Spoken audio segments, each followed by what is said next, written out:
الله.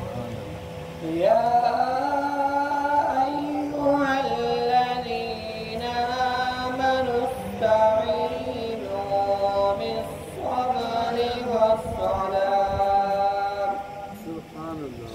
إن الله مع الصابرين.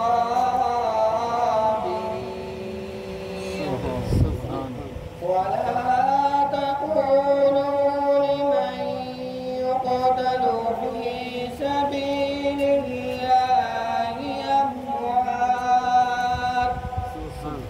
بل أحياء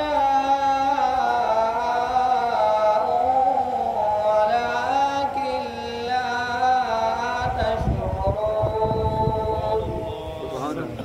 ولنبلونكم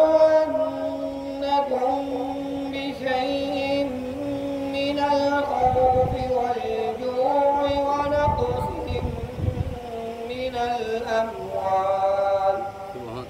من الأموال والأنفس والثمرات وبشر الصابرين.